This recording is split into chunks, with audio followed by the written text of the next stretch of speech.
muito bom ter você aqui para o nosso estudo da Revista Espírita. A tarde de hoje nos reserva um texto que é extremamente oportuno e revelador da preocupação de Allan Kardec com um assunto que vai ser objeto de um detalhe muito grande em O Livro dos Espíritos. Todos sabem que, quando Allan Kardec se aproxima dos espíritos, naqueles grupos, num primeiro momento, reunidos na casa deste ou daquele amigo que insistiu tanto para que ele participasse do trabalho com as mesas girantes, ele se liga na questão de ter uma ideia a mais precisa possível de quem são os intermediários que ele tem para conversar. E isto o leva a desenvolver uma série de hipóteses que ele vai esclarecendo, mas, ao mesmo tempo, a ser precavido em relação a quem com ele mantém contato. Ele vai revelar mais tarde que, ao lado de inteligências primorosas com as quais ele pôde crescer, porque o alertavam, o orientavam sobre pontos e questões que ele nem ao menos tinha uma ideia pudessem ser encaminhadas por aqueles rumos, né? Ele vai nos esclarecer que também há espíritos que não acresciam absolutamente nada àquilo que ele já conhecia. E as almas dos homens que viveram na Terra têm exatamente essa conotação. Nós, na realidade mais ampla, somos aquilo que efetivamente agora somos, nem mais, nem menos. Né? Na medida em que nos portamos, nos comportamos, na medida em que pensamos, nós damos o sinal evidente do nosso quadro evolutivo individual. E pensando em todas essas situações, ele escreve logo no início da Revista Espírita um texto denominado Quadro da Vida Espírita. É um texto robusto, extenso, profundo, e que, naquele momento, lhe permite antecipar alguns pontos que depois, mais tarde, ele vai aceitar, porque foi isto mesmo que ele constatou, ou deixar de lado. Né? Esta característica de Kardec é muito interessante, mas é absurdamente interessante. E me parece, isso é uma questão assim que a gente reflete cada vez mais, que os espíritas, né, o movimento espírita, não se deu conta disso. Então, toma as coisas, quando procedentes da espiritualidade, como sendo coisas postas. Né? É desse jeito. Não é.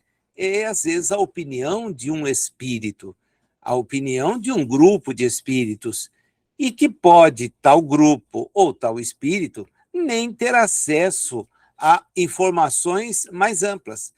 Durante a preparação do Livro dos Espíritos, em muitas das questões, na primeira e na segunda versão, que foi muito mais dinâmica, porque contou com a psicografia, ele constatou que, em algumas situações, os espíritos não tinham o que informar.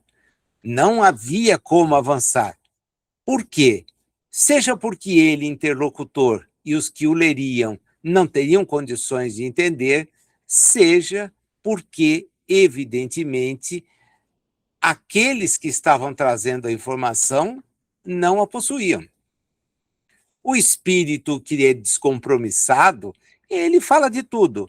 Ele conhece tudo, ele sabe tudo, ele informa tudo, inclusive prega peças. Mas aquele que tem a exata noção da sua responsabilidade ele muitas vezes se faz reticente, quando não, de cara afirma, não dá para avançar.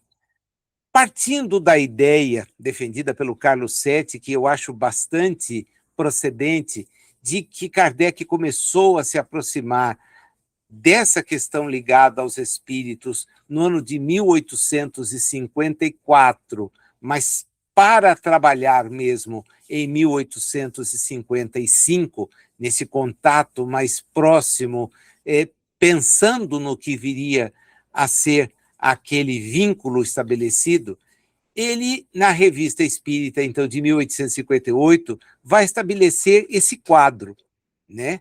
Esse quadro.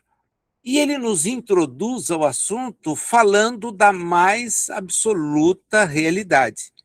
Nenhum de nós que aqui estamos e todos aqueles que chegarem até esse vídeo mais tarde, estará isento de deixar a existência um dia.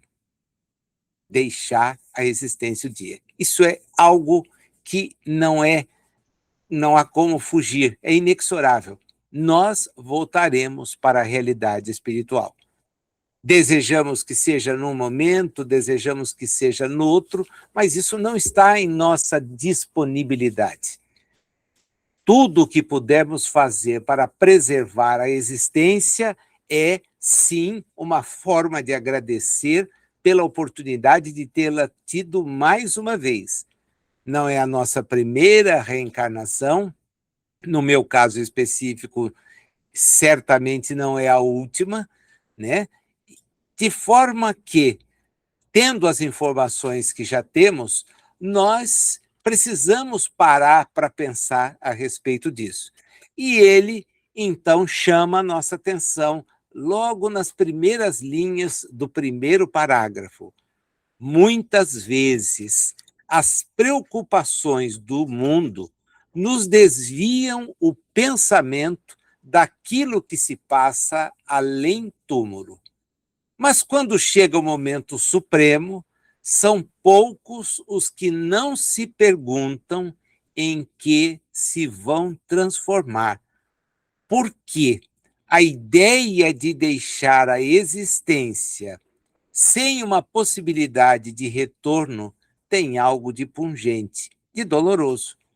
Com efeito, quem poderia encarar com indiferença a ideia de uma separação absoluta e eterna de tudo quanto amou?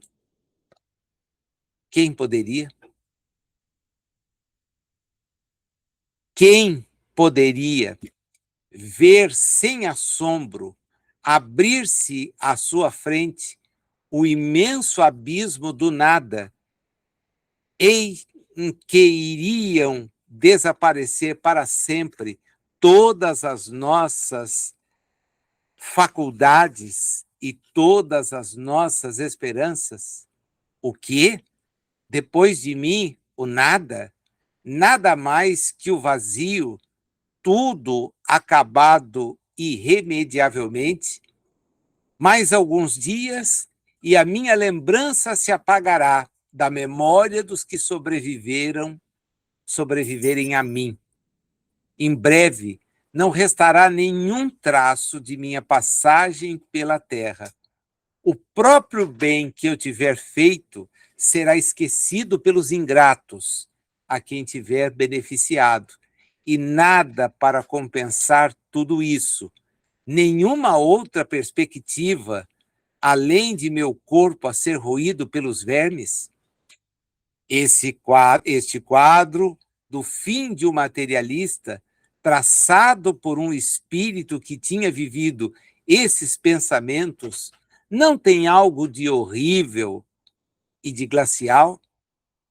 Ensina-nos a religião que não pode ser assim, e a razão o confirma.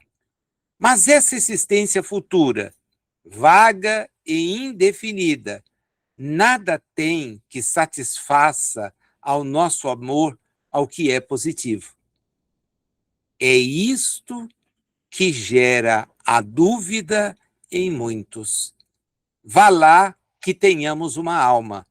Mas o que é a nossa alma? Ela tem forma e aparência? É um ser limitado ou indefinido? Dizem uns que é um sopro de Deus, outros uma centelha, outros uma parte do grande todo, o princípio da vida e da inteligência. Mas o que concluímos de tudo isso? Disse ainda que ela é imaterial.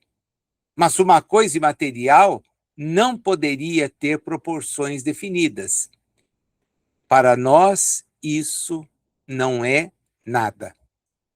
Ensina-nos ainda a religião que seremos felizes ou infelizes, conforme o bem ou o mal que tivermos feito.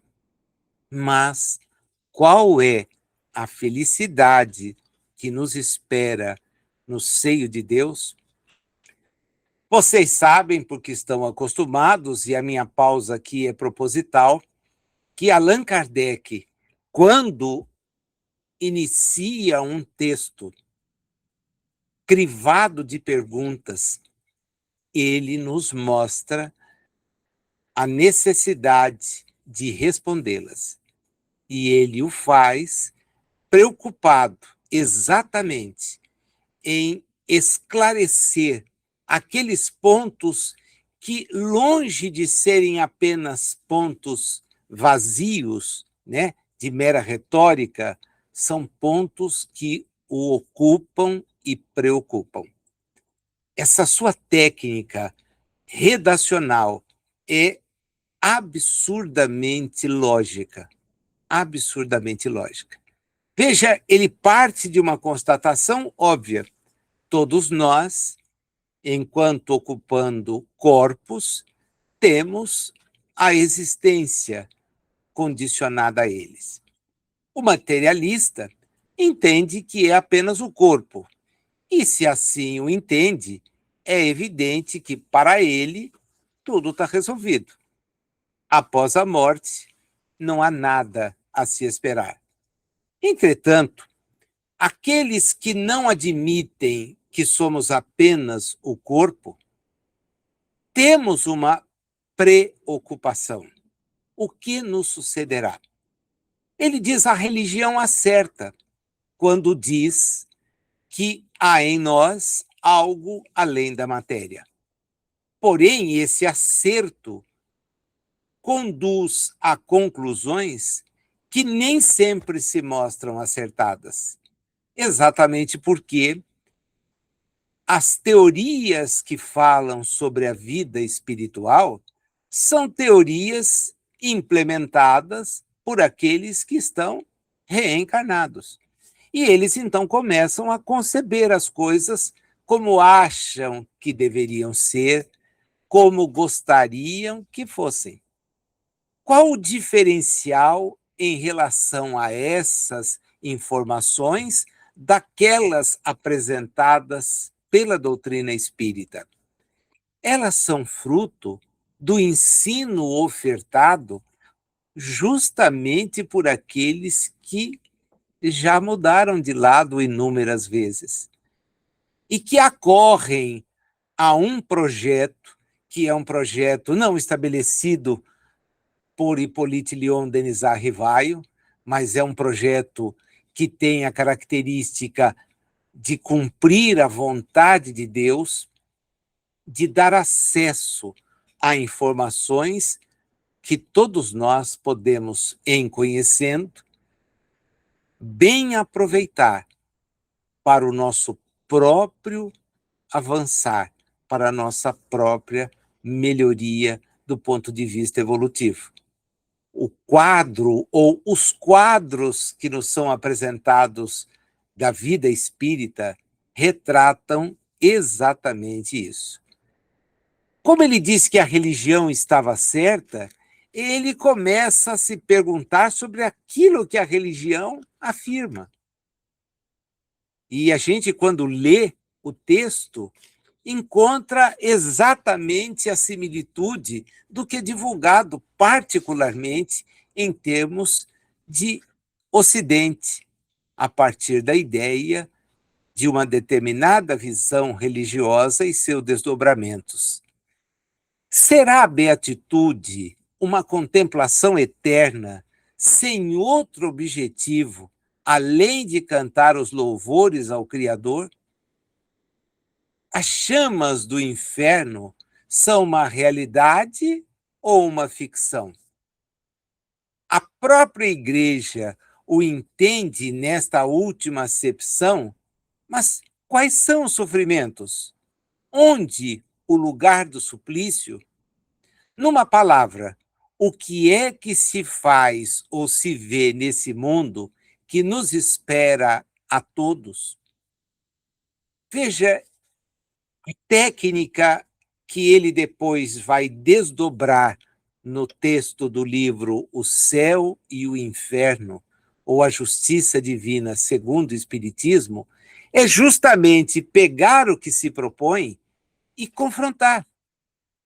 Porque a ideia que os que aqui estamos, reencarnados milhares de vezes, é uma ideia que nós desenvolvemos a partir do que imaginamos, ou de lugares onde estejamos. Se nós pegarmos, por exemplo, no livro Libertação, psicografia de Chico Xavier, autoria espiritual André Luiz. Os habitantes da cidade visitada por André Luiz e Lário Gúbio, no trabalho a que eles se dedicavam de oferecer ajuda a alguém que passava por um processo obsessivo extremamente rigoroso e de servir de ponte para, de alguma maneira, eliminar o que ali desenvolvia uma outra entidade que tinha domínio sobre aquela região, é um trabalho que, se for bem examinado, permitirá que aqueles espíritos tenham a ideia da realidade espiritual como uma ideia de sofrimento atroz, de muita dificuldade, de muita perseguição, de muito abandono, etc, etc, etc. Então, compor na realidade encarnatória, a partir de lembranças que tenhamos da realidade espiritual, é algo que a gente não pode deixar de considerar. Porém, o acesso do espírito que está na Terra a regiões felizes é algo do qual a gente precisa efetivamente parar e pensar se é verídico. Porque Jesus, que justamente entre nós representou a presença de alguém que houvera vencido a si mesmo, tanto que é por nós entendido como um espírito celeste, porque cumpre uma missão em relação a bilhões de outros espíritos, zelando para que tais espíritos avancem na senda evolutiva e nos ofertou o seu exemplo, ele não nos fala de Deus como sendo alguém a esperar louvores, mas nos fala de Deus agindo. E ele próprio, em nenhum momento, aceita quaisquer espécies de tratamentos que o colocassem numa condição que não a de um irmão mais velho, que vem nos alertar para o perigo que incorremos em insistir em práticas que nos mantêm atrelados às reencarnações, às existências materiais, porque elas, como nós vimos, podem nos impactar de tal forma e tão profundamente que achemos que só elas existem e mais nada. Porém, nós não somos os corpos. Nós estamos vinculados a um corpo que voltará para o domínio das coisas de natureza corpórea, material, do mundo onde presentemente estamos. Nós permaneceremos da mesma forma como preexistimos. Então, ideias de suplício eterno, de paraíso, de louvores, são ideias que são absurdamente invalidadas pelas comunicações espíritas. E ele faz questão de dizer: olha, a realidade que vem das narrativas daqueles com os quais convivemos, ela não é no sentido deste direita e esquerda, cima e embaixo, como se queira, das teologias. A questão é muito diferente. E ele diz: revelar isso é antirreligioso? É ao contrário. É muito pelo contrário. Porque se a religião nos oblitera, nos impede uma visão melhor, tudo aquilo que nos afastar desse tipo de limitação não pode ser visto como infrutífero, como algo que contraria. Pode contrariar, e aí está a evidência, interesses.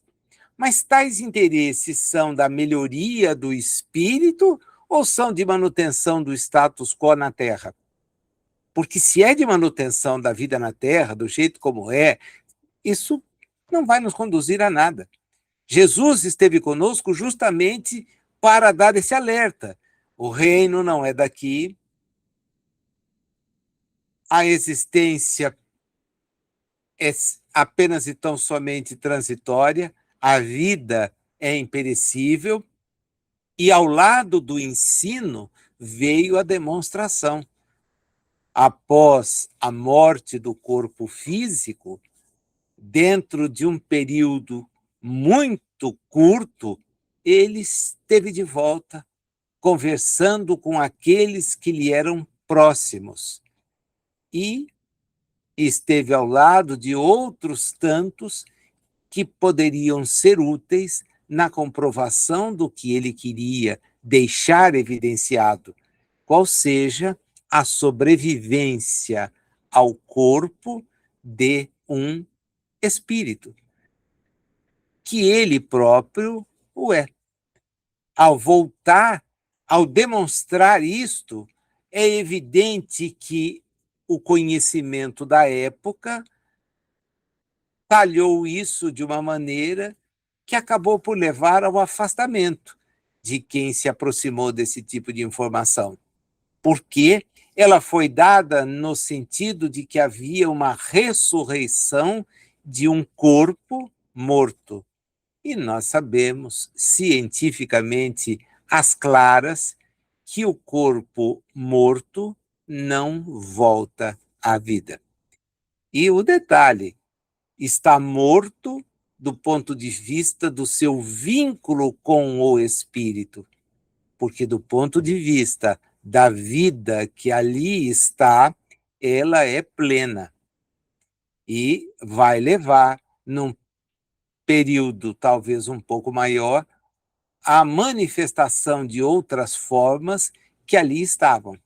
Quem já teve acesso ao exame ou presenciou o processo de exumação de um cadáver, sabe que ali há vida. Não existe a do espírito a vincular-se, mas outras vidas minúsculas estão ali presentes e acabam, então, consumindo toda aquela matéria que ali estava. Então, percebam, a mensagem é espiritual, mas ela não foi compreendida assim. Faltavam recursos, faltavam outras informações. Jesus já havia prevenido que sim.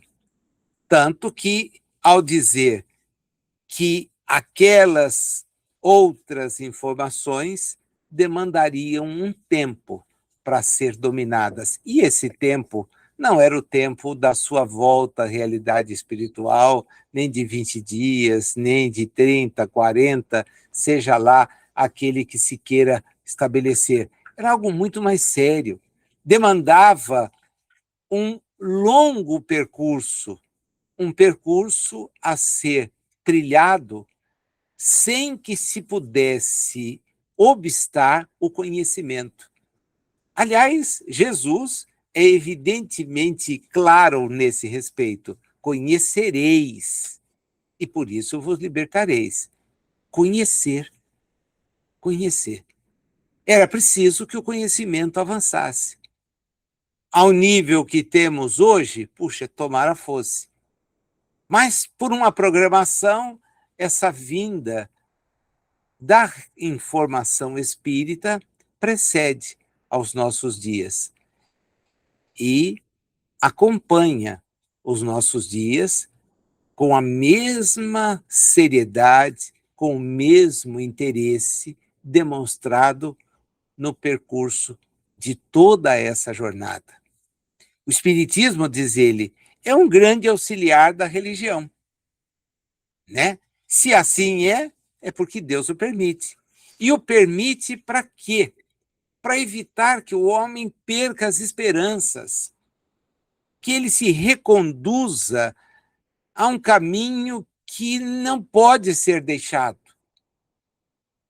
que é o caminho que lhe dá chance de chegar à realidade espiritual em melhores condições do que quando dela vem.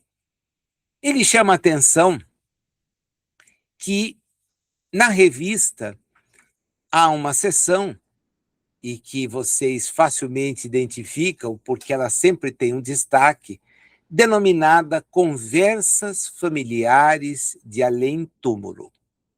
E ele tomou cuidado, sempre que pôde, ao longo dos anos que dirigiu a revista, de fazê-las conhecidas do grande público.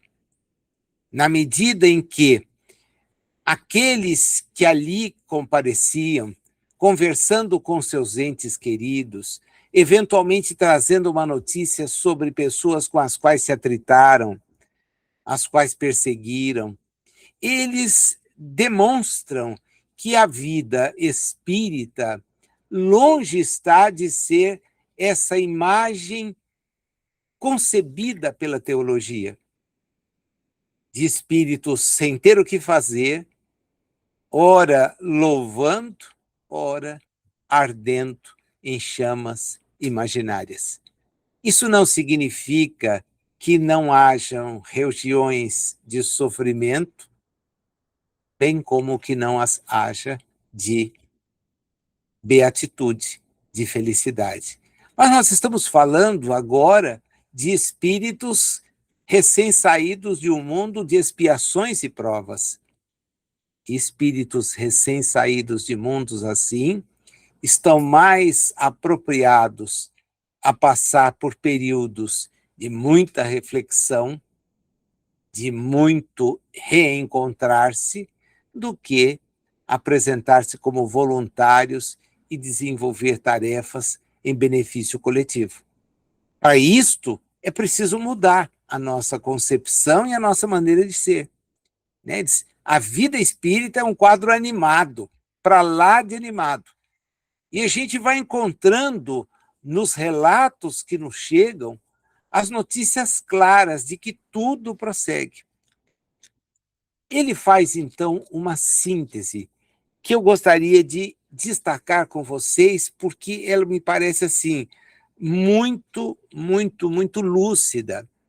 Esse mesmo tema vem depois, para lá de bem trabalhado, em O Céu e o Inferno, logo no início do capítulo 2º. Ele insere isto no passamento, né? Exatamente porque vai descobrindo que o quadro das desencarnações, quando elas ocorrem, às vezes é a simples morte, o espírito continua tão apegado ao que tinha de transitório que tem a impressão de que nem deixou a existência, ela vai nos desenhando uma realidade que precisa ser por nós previamente afastada. Nós temos que nos ocupar de questões de natureza espiritual, mesmo estando reencarnados e consumidos, de certa forma, pelas questões da reencarnação, porque nós não somos da esfera física, somos espíritos. Somos espíritos. Ele nos diz: a alma, extinguindo-se as forças vitais, se desprende do corpo no momento em que cessa a vida orgânica. Mas a separação não é brusca ou instantânea. Por vezes, começa até antes da cessação completa da vida e nem sempre é completada no instante da morte. O liame que vincula o espírito ao corpo é um liame que não se quebra subitamente. Enquanto subsiste, fica o espírito num estado de perturbação comparável ao que o acompanha o despertar. Tem muita gente que não consegue despertar, é meio zumbi, né? Fica ali, demora, não consigo. Há outros que já saem imediatamente, mas tem pessoas que não conseguem. E ele faz essa aproximação porque os laços que ainda o prendem à matéria o tornam acessível a certas sensações que toma como sensações físicas. O espírito só se reconhece quando completamente livre. Até então, não compreende a sua situação. E a duração desse estado de perturbação é muito variável. Tanto pode ser de algumas horas, como de vários meses, mas é raro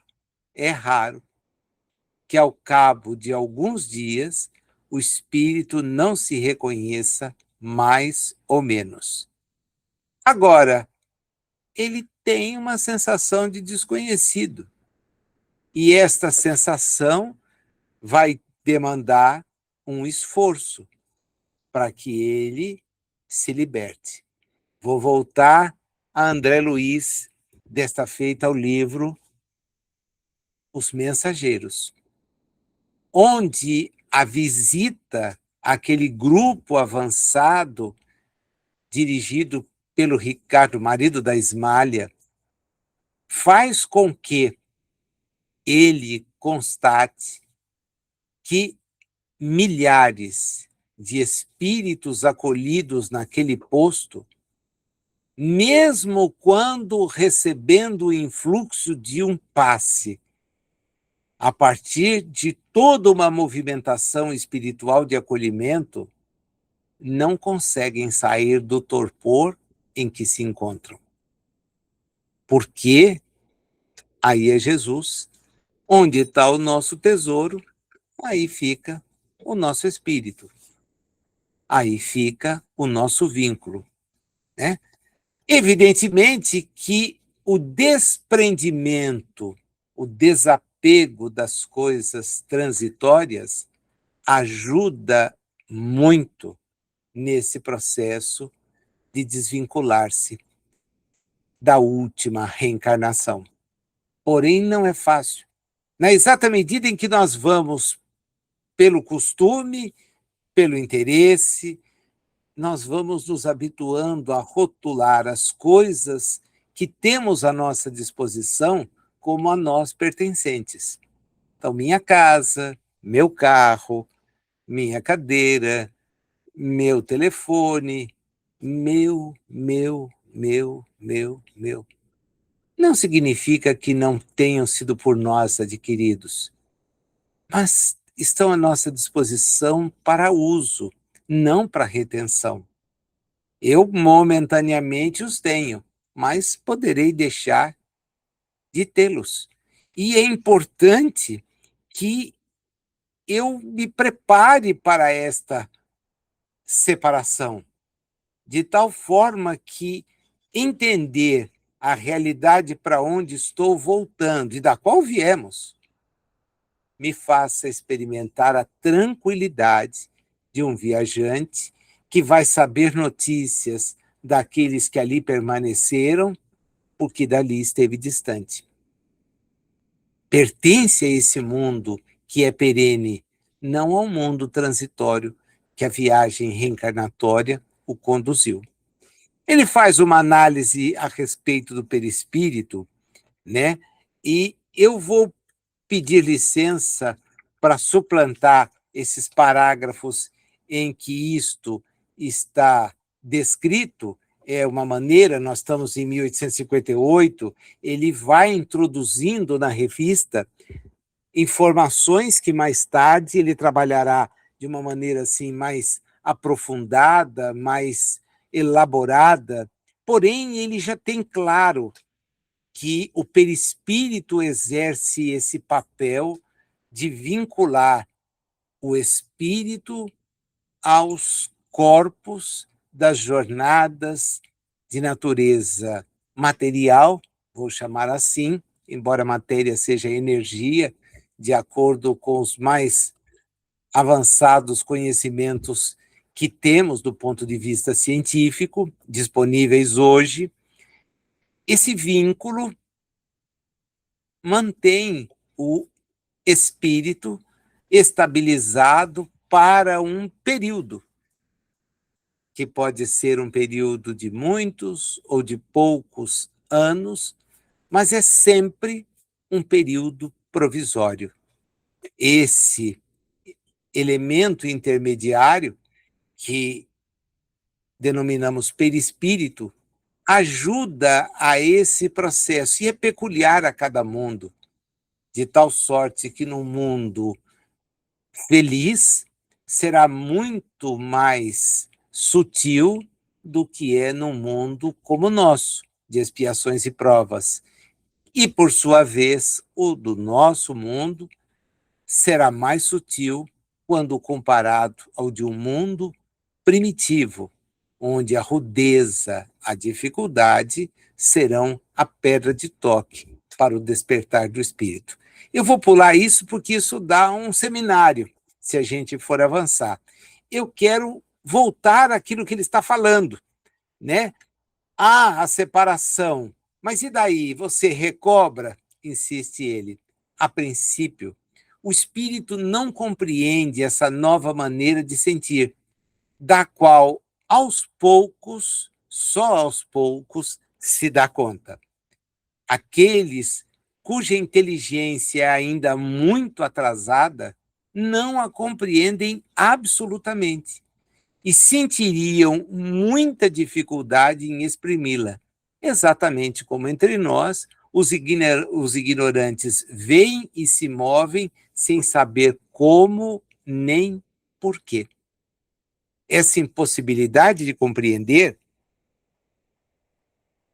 o que está acima de seu alcance, aliada à fanfarrice, usual companheira da ignorância, é a fonte de teorias absurdas dadas por certos espíritos, que nos induziriam em erro se as aceitássemos sem controle e se não estivéssemos seguros pelos meios fornecidos pela experiência e pelo hábito de com eles conversar quanto ao grau de confiança que merecem. Como disse, antecipando esse trecho, ao se aproximar das entidades, ele recebia a informação.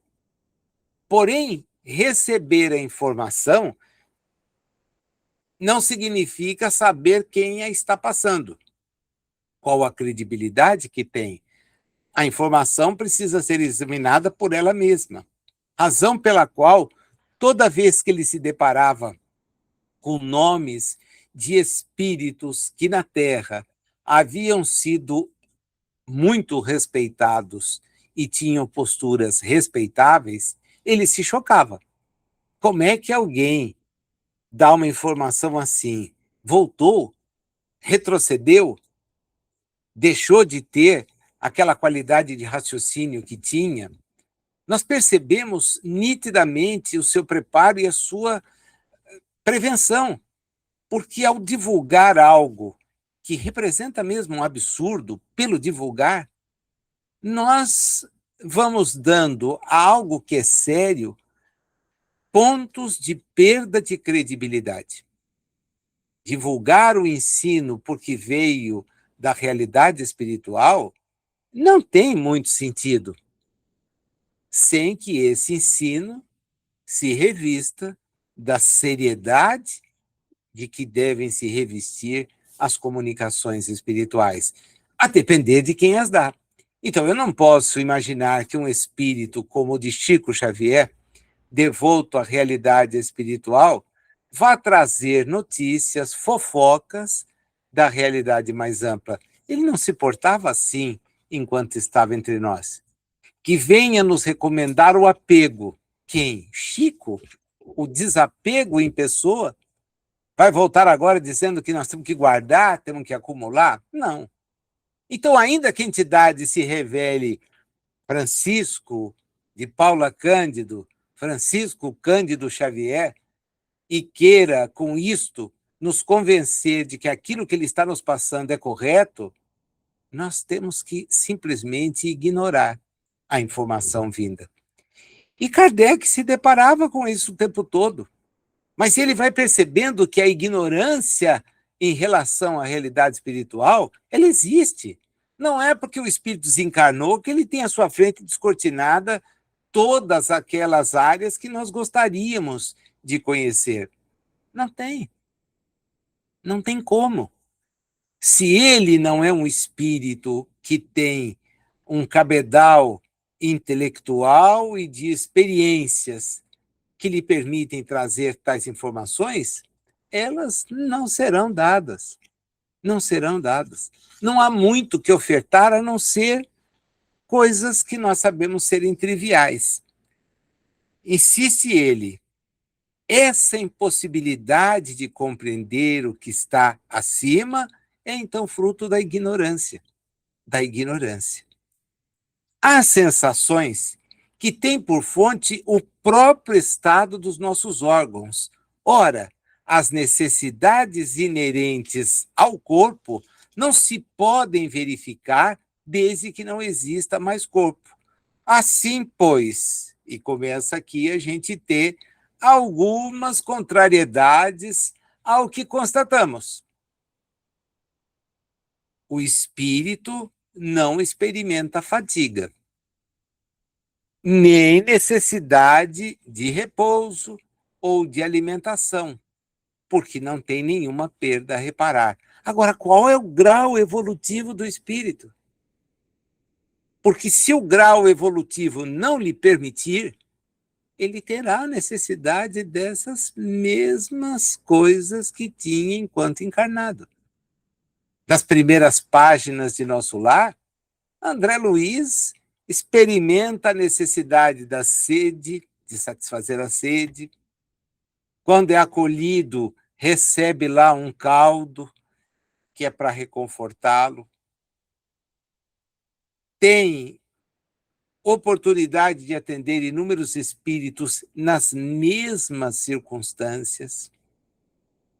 Então, isso demonstra que voltar à realidade espiritual, se dela saímos numa condição de pouca evolução, não vai nos fazer mensageiros de revelações que apenas aos espíritos já evoluídos são possíveis de trazer. Aí, imiscuir-se na vida do dia a dia, falar de coisas, é o natural. É o natural. Ter certos comportamentos apenas atesta aquilo que ele insiste.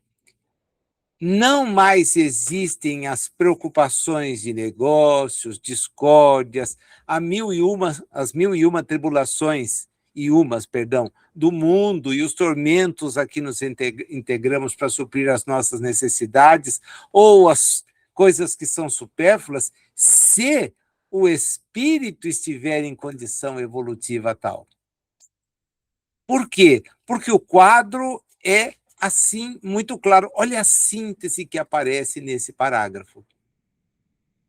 Espíritos que têm pouco crescimento espiritual têm todas as paixões e todos os desejos que tinham em vida. São os espíritos inferiores. E seu castigo é exatamente o de não poder satisfazê-los.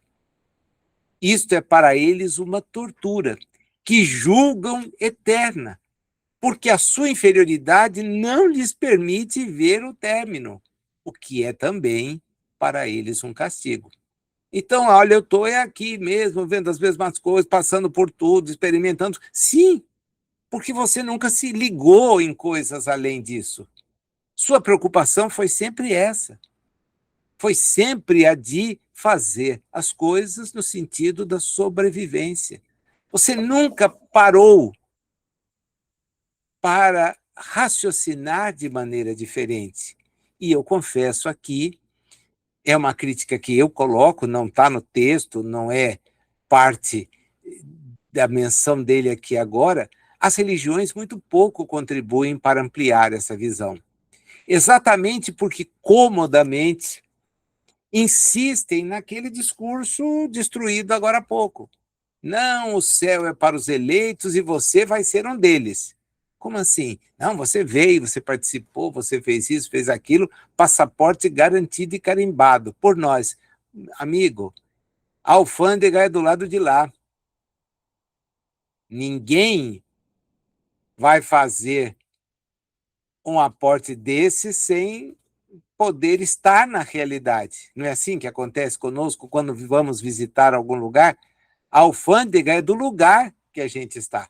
No nosso país, a gente embarca. Para desembarcar lá, fila da imigração, conversa, explicações, admite ou não admite.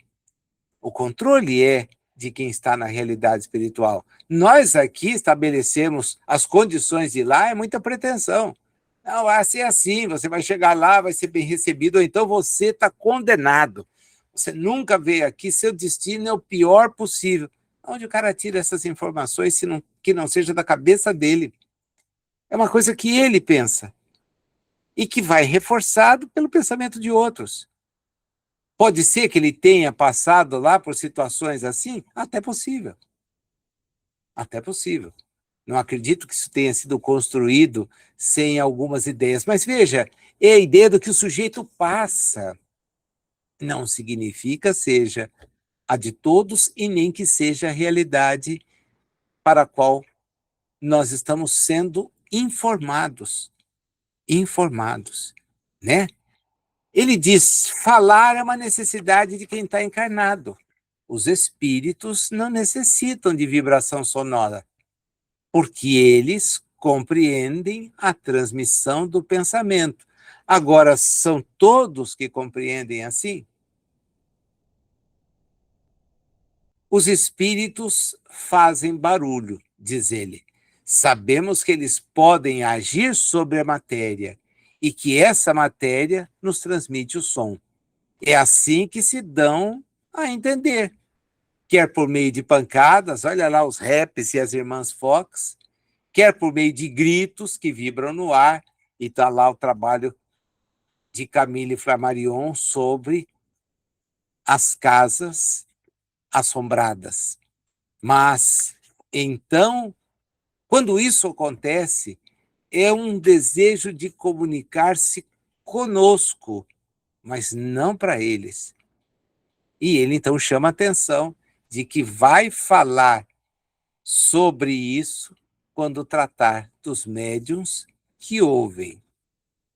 Enquanto nós estamos na Terra, o nosso corpo, que é pesado, é denso, como um condenado atado a cadeias, o corpo espiritual é diferente, é vaporoso, é etéreo, transporta-se sem fadiga de um lugar para outro, pode rasgar o espaço na velocidade do pensamento e tudo penetra, sem encontrar qualquer obstáculo material. Mas que espírito faz isso?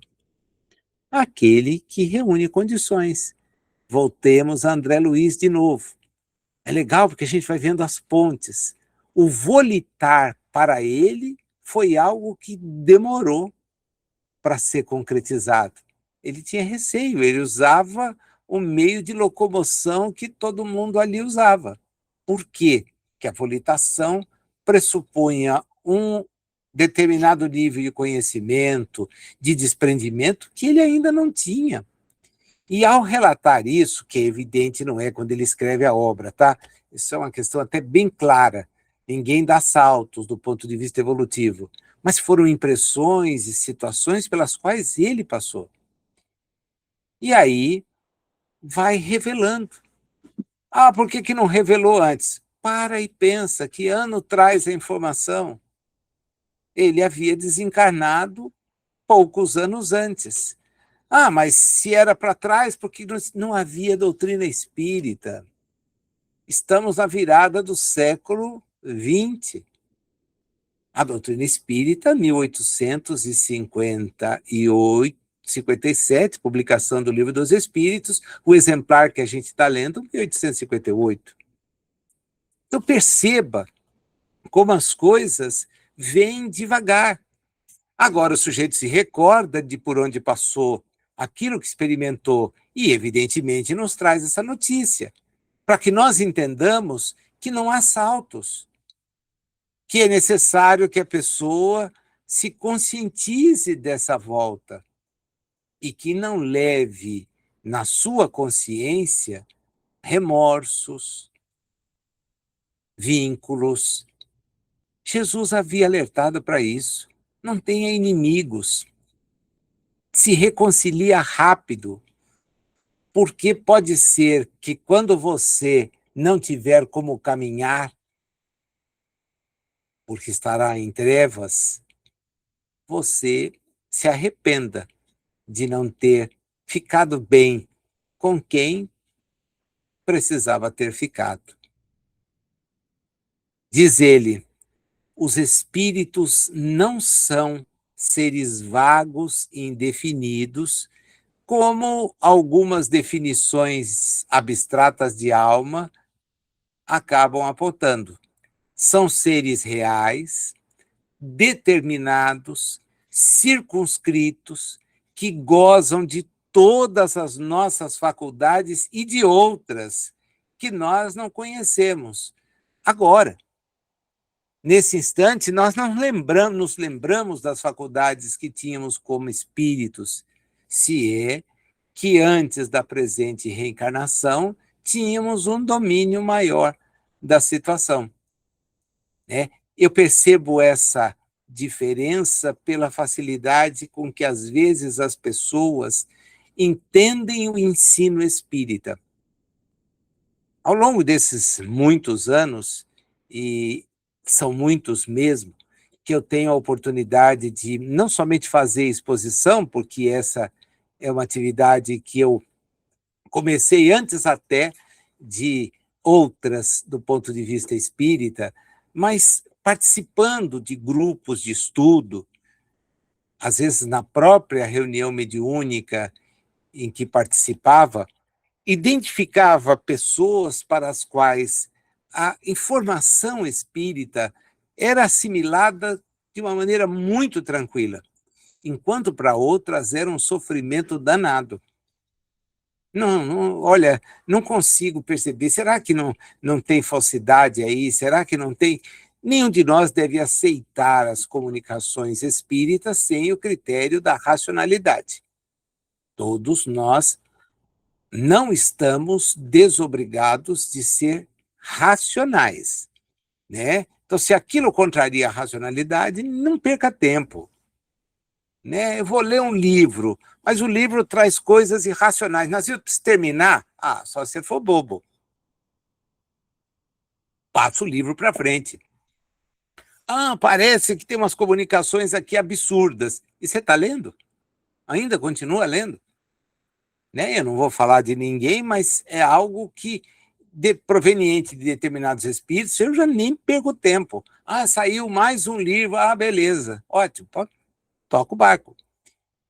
Agora, o meu não posso perder estacionando num porto assim. Eu vou continuar a minha trajetória.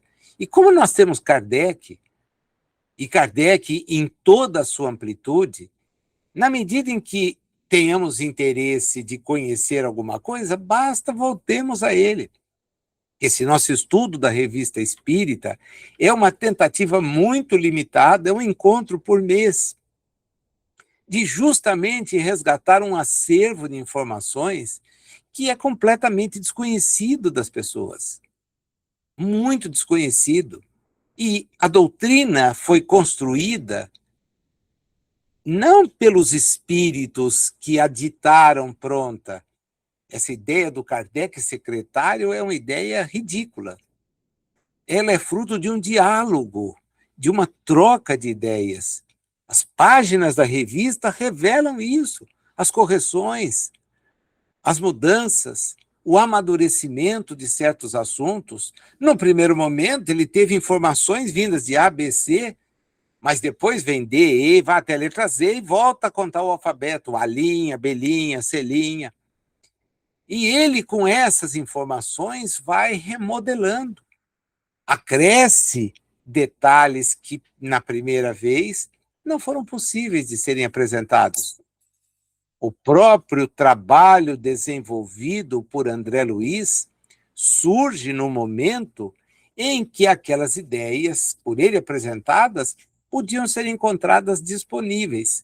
Alguém outro dia criticou: ah, você perdeu tempo estudando mecanismos da mediunidade. Esse livro tem conceitos que já estão superados. Eu falei, sim, do ponto de vista da física, isso é perfeitamente possível, porque a física de 1940, 50, não é a física de 2025, nem 26. Os conhecimentos hoje são mais aprofundados. Entretanto, onde está a invalidade daquilo em relação ao momento em que divulgado? Não está. Era absolutamente de acordo. Puxa, e por que não foi dito mais? Porque como se vai dizer de algo que a pessoa não tem ainda nenhuma pista? Se ela não tem pistas, fica complicado. Você precisa ter o conhecimento na experiência terrestre, até para que as palavras surjam. Se eu não tenho termo para identificar tal situação, de que adianta o espírito trazer o relato dela? E olha que eles ainda nos surpreenderam com inúmeras informações à frente, o próprio André Luiz. Fala. Agora, usa o parâmetro que tem. Ele não pode falar de algo que está na frente e que às vezes nem entendido é. Não é entendido por nós hoje, hein? Calcula num período anterior. Então a informação é condizente com aquele momento. Aquele momento. A advertência de Kardec é muito clara, está na revista, está nas obras. Quando a ciência avançar em determinado ponto, o espiritismo precisa se adequar a ela.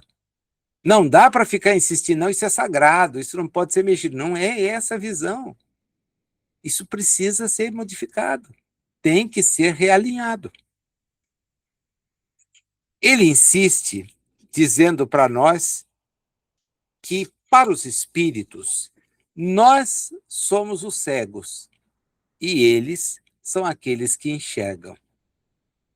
E volta ao tema principal.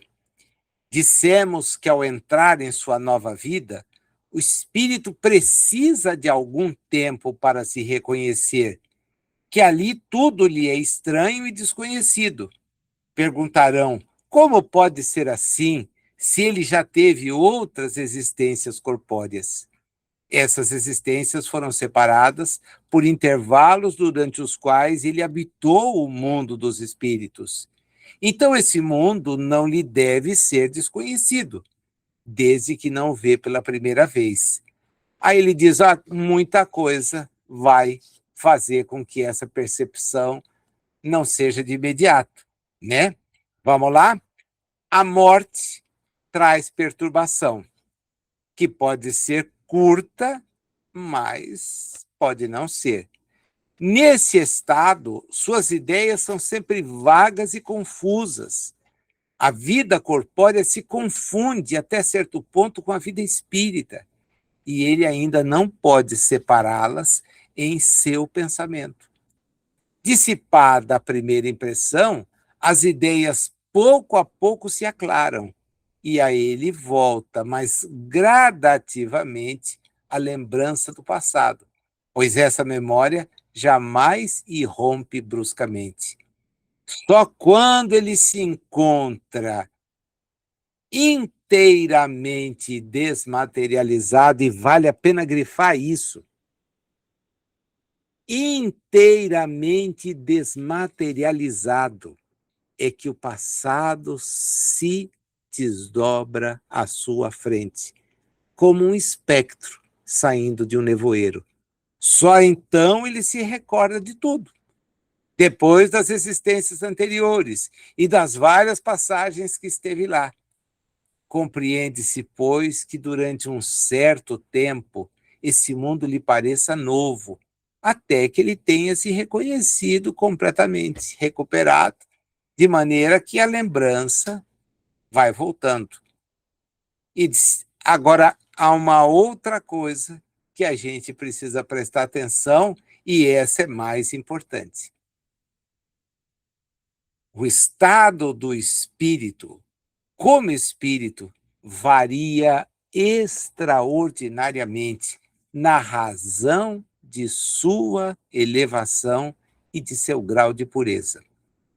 À medida que ele se eleva e se depura, suas percepções e suas sensações se tornam menos grosseiras, adquirem mais acuidade, mais sutileza, mais delicadeza, vê, sente e compreende coisas que não poderia ver, sentir ou compreender numa condição inferior. Cada existência corpórea, sendo para ele, para nós, uma oportunidade de progresso, lança-o um meio novo para ele, porque se tiver, lança-o a um meio novo, porque só se ele tiver progredido é que ele vai encontrar-se num outro ambiente, numa outra realidade. E se ele não conseguiu? Se ele não conseguiu, não vai. É tão evidente, tão lógico. Ele diz: sem evolução, a gente não pode entrar em lugares em que os espíritos inferiores não entram. Assim como num salão da alta sociedade aqui de Paris, pessoas que não estão nem vestidas vão poder ingressar. Elas vão ter que ficar do lado de fora. Quanto menos esclarecido, tanto mais limitado é o seu horizonte. À medida que se eleva e se depura, esse horizonte se amplia e, com ele, o círculo de suas ideias e percepções. Essa lucidez é aproveitada grandemente por Herculano Pires, quando estuda o espírito e o tempo. Para mim, a sua obra assim, mais enriquecedora, na exata medida em que nos mostra que a nossa visão dos horizontes ela vai se abrindo, se ampliando, na exata medida da nossa própria ascensão. Então, em primeiras reencarnações, em mundos primitivos, esse horizonte não vai além da tribo, não vai além do pequeno grupo. No mundo de expiações e provas, as nossas visões também não serão visões alargadas. Isso só vai acontecer na medida em que nós formos avançando. Porque aí você vai descortinando novas realidades. Assim, mas eu estou lá, não dá? Não, não. Porque a nossa capacidade de compreensão, de entendimento daquilo, não existe. Então, efetivamente, há lugares e situações que não perceberemos. Socorro-me de André Luiz de novo. Quantas vezes, ao longo de toda a série que leva o seu nome, ele, em diligência em regiões espirituais, nos afirma: aqueles que visitávamos não assinalavam a nossa presença. Estávamos ao lado deles e eles não sabiam que nós estávamos ali. Visitávamos aquele grupo e ele não tinha a menor ideia. Sentia alguma coisa, mas não sabia que ali estávamos. A visão a respeito da nossa presença não lhes era possível, e por aí afora. Então percebam que, mesmo estando desencarnado, o espírito não vai além da sua própria jornada evolutiva. E isso tem um lado positivo, porque seria impactante. Mas, Nassil, não seria bom para ele se esforçar, e o esforçar e o melhorar foi resolvido naquela passagem do rico e do pobre, que Jesus narra no Evangelho de João. Quando o pobre está numa condição evolutiva melhor, porque já venceu algumas limitações, e aquele que houvera menosprezado, vivido na opulência, pede a Abraão, permita que aquele espírito que ali está volte para alertar aos seus irmãos. Ele diz: não, não é necessário.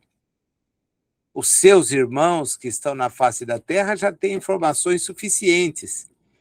Não é a visita de alguém que vai torná-los melhor. E é exatamente isso que acontece.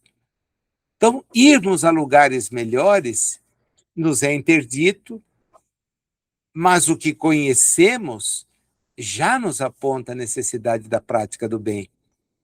Já nos diz o que deve ser feito. O problema é, nós fazemos. Saber, a gente até diz que sabe, mas se pratica? Põe isso em prática, né? Vamos pegar um texto aqui, um trecho aqui que diz o seguinte: à medida que progridem, está no parágrafo que começa: dá-se o mesmo com os espíritos. À medida que progridem, suas ideias se desenvolvem e a sua memória se apura. Familiarizam-se previamente com a sua nova situação e seu regresso ao convívio dos outros espíritos já nada tem que lhes cause admiração. Encontram-se novamente em seu meio normal e o o primeiro momento de perturbação se reintegram quase imediatamente.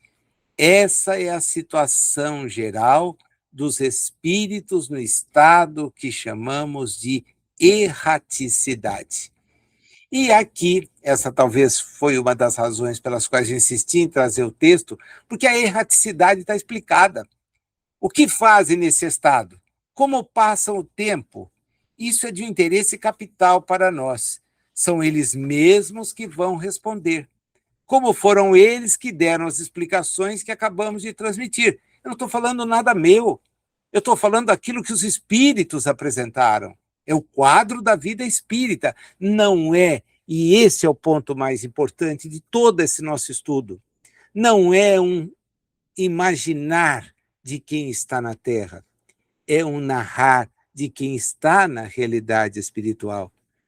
E eles, então, fazem questão de dizer: isto não é um sistema que tenha saído de um cérebro. Julgamos pelo que vemos e ouvimos. Posta de lado qualquer opinião relativamente ao espiritismo. Hão de convir que esta teoria sobre a vida além túmulo não é irracional. Ela apresenta uma sequência e um encadeamento perfeitamente lógicos, que fariam honra a qualquer filósofo. Eu estaria errado, diz ele, se acreditasse que a vida espírita é uma vida ociosa. Então, nós não podemos pensar assim. Ao contrário, diz ele é ativa. E todos nos falam de suas ocupações. Essas ocupações diferem. Se o espírito está encarnado, ou se está fora. No estado de encarnação, você tem que cuidar com o mundo que está. E ele recebeu espíritos que estavam em outros mundos encarnados e que se desdobram e vêm trazer suas informações. Estavam lá, mundos mais depurados, não resta a menor dúvida, mas vieram trazer. Contaram o que acontece. As necessidades que dependem do estado físico e moral de cada mundo, bem como da organização dos seres vivos. E não é disso que devemos tratar aqui. Nós vamos falar é dos espíritos errantes. E ele, então, justamente vai trazer, a partir de agora, informações sobre essa situação, falando exatamente que a infinidade dos mundos ela é proporcional ou relacionada à infinidade de situações em que os espíritos podem estar. Quanto mais sofisticada for a elevação, mais sofisticada será a qualidade dos espíritos que ali habitam.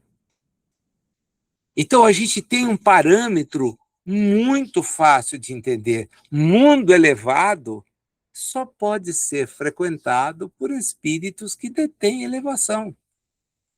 Agora, o mundo menos elevado terá espíritos menos elevados, menos depurados, menos esclarecidos, mas nem por isso menos bons.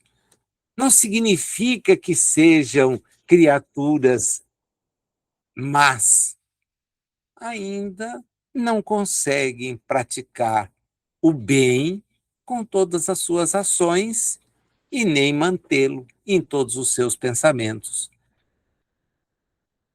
Vão influenciar? Sim, diretamente.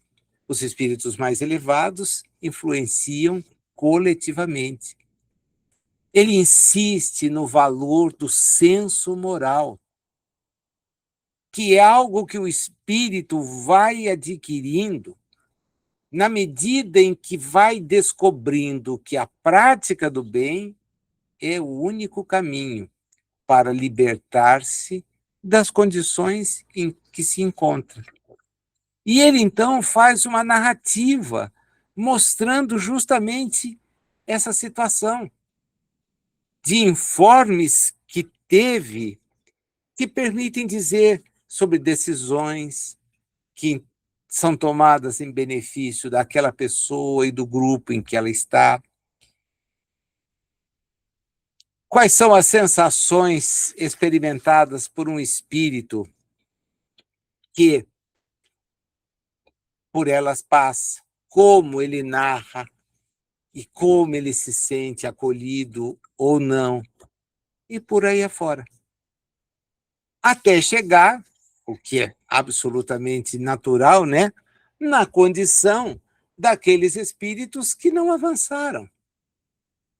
Ainda não fizeram porque o tempo, as experiências encarnatórias não o permitiram, ou não lograram avançar pela sua própria opção. porque insistem na prática do que prejudica aos outros. O quadro da vida espírita sintetiza a evolução atingida por cada um de nós. Então, na medida do nosso evoluir, nós iremos percebendo as coisas. Sem ele, nada. Então, as ideias que teremos serão sempre relacionadas, permitidas, compreendidas, deduzidas e repassadas pela condição pessoal que tivemos. Com progresso, puxa, a gente consegue ver muito mais, entender muito mais, até o ponto de, no máximo progresso possível, entendermos a Deus, entendermos a sua vontade. Por enquanto, a gente vai tateando, de experiência em experiência. Agora não resta dúvida. Deixar a presente existência com a qualidade das informações que nós já temos, tende a nos permitir um balanço muito melhor. As últimas reencarnações certamente não foram feitas sob a ótica do conhecimento espírita. Ele veio para a humanidade no momento em que a humanidade estava, de certa forma, preparada para compreendê-lo, porque vem falar daquilo que Jesus já falava, mas que não era possível, naquele instante, avançar e dar a conhecer, exceto pela sua presença. Olha, eu voltei. O que significa que todos vocês também terão condições de voltar. Acontece que voltar de onde? Para eles, o mundo era dos mortos. E lá se permaneceria. Até quando? Bem, vieram as teorias para criar. E ele vem nos dizer, não, a vida segue. A gente volta para as regiões onde está. Meu reino não é daqui. Então eu volto a estar na realidade em que posso estar. Vocês a ela não terão acesso agora. Mas o que eu estou dizendo é que é perfeitamente possível chegar lá. Isso não é dado de favor, não é dispensado porque você acreditou, deixou de acreditar, é apenas e tão somente fruto do seu esforço. Então, imaginemos, num simples comparativo para fechar a nossa conversa de hoje, a imensidão universal material. Constelações, galáxias, a se perderem por aquilo que sabemos ser infinito. Já que não dá para delimitar, por uma questão óbvia, saber o que teria depois do limite. Então é infinito, no sentido de limitado. Em toda essa realidade física, existem experiências sendo desenvolvidas. Da mesma forma que a nossa aqui, com toda certeza, em bilhões de lugares, mas de formas mais atrasadas também. O nosso desafio é buscar aquelas que são mais aperfeiçoadas, mas elas também se dão fisicamente. Elas só dispensarão componente material, físico, quando forem em mundos felizes, onde a forma como nós dela necessitamos para a jornada poderá já não mais ser necessária, já que o espírito atingiu um grau evolutivo que não é o de não fazer nada, mas é o de pôr-se à disposição de missões que ele pode vir a cumprir, mas sem perder, porque a missão é uma coisa. Agora, o vínculo se dá em razão justamente dessa morada que ele atingiu. É ali que ele, então, tem o seu especial relacionamento, o seu grupo, a sua família espiritual. No caminho, outros tantos ele veio conhecendo e agregando, mas está numa condição que dedicar-se ao outro passa a ser a razão primeira da sua ocupação, já que ele sabe que somente estimulando no outro a prática do bem vai fazer com que aquele que ele ajuda chegue até lá. É um quadro diferente, não é estático, é dinâmico, e do qual a gente tem uma simples ideia. É muito bacana ver que em abril de um ano seguinte, do lançamento da revista, de 2 anos de O Livro dos Espíritos, Kardec já podia, com base no que tinha colhido ao longo de todos aqueles anos, elaborar esse quadro. E entristece ver que, muitas vezes, as narrativas que ouvimos, provenientes de intercâmbios, etc., expressas em obras, apontam uma realidade diversa, né? Fantasiosa, muito próxima do que teologicamente se difunde, e isso entristece, porque é um material riquíssimo que basta a gente conhecer, refletir para ver qual rumo seguir. Foi ótimo contar com você, desejo revê-lo no nosso próximo encontro e espero estar junto. Até lá!